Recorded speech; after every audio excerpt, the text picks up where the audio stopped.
আসসালামু আলাইকুম, সবাই কেমন আছেন? আলহামদুলিল্লাহ আমি ভালো আছি। আজকে আমি রুই মাছ রান্না করব।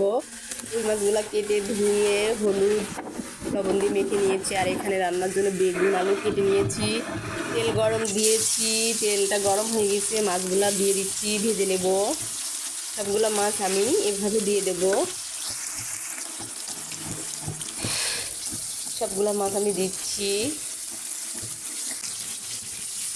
এক পিঠটা ভাজা হয়ে গেল, এরকম কালার করে দুই পিঠে আমি ভেজে নেব। মাছগুলা আমার ভাজা হয়ে গেল, উঠায় নিচ্ছি।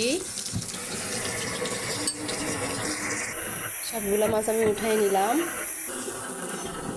এখন মাথাটা আমি ভেজে নিচ্ছি। মাথাটা ভাজা হয়ে গেল, রুই মাছের মাথাটা উঠায় নিচ্ছি। এখন আমি মাছটা রান্না করার জন্য এই কড়াতে তেল গরম দিয়েছিলাম, দিয়ে দিলাম সব মশলা, পেঁয়াজ রসুন আদা জিরা, দিয়ে দিচ্ছি হলুদ গুঁড়া মরিচ গুঁড়া, সবই পরিমাণ মতো দিলাম। এখন দিয়ে ভালো করে কষিয়ে নেব, মশলাটা ভালো করে কষিয়ে নেব। দিয়ে দিচ্ছি লবণ পরিমাণ মতো। মশলাটা কষানো বড়াই শেষের দিকে সামান্য একটু পানি দিয়ে আমি আবার কষিয়ে নেব। একটু সামান্য পানি দিলাম, মশলাটা আমি আবার কষিয়ে নেব। মশলাটা এমনভাবে কষাতে হবে, কষানো হয়ে যাবে, যখন তেলটা ভেসে উঠবে তখন ভাববেন মশলাটা কষানো হয়ে গেছে। মশলাটা কষানো হয়ে গেছে, দিয়ে দিলাম আলু বেগুনটা দিয়ে আমি এখন ভালো করে কষিয়ে নেব।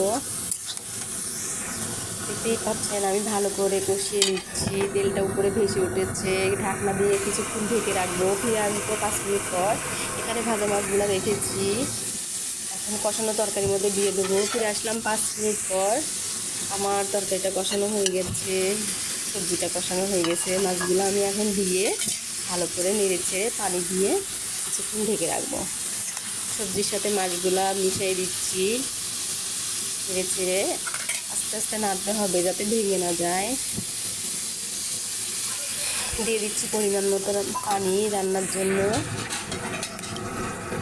ভালো করে আস্তে করে নেড়ে ছেড়ে ঢাকনা দিয়ে কিছুক্ষণ ঢেকে রাখবো। পরিমাণ মতো ঝোল দিয়ে দিলাম। এখন আমার রান্নাটা প্রায় শেষের দিকে হয়ে গেল, আমার আলু বেগুন দিয়ে রুই মাছের ঝোল। তো ভিডিওটা ভালো লাগলে পাশে থাকবেন। রান্নাটা কেমন হয়েছে কমেন্ট করে জানাবেন।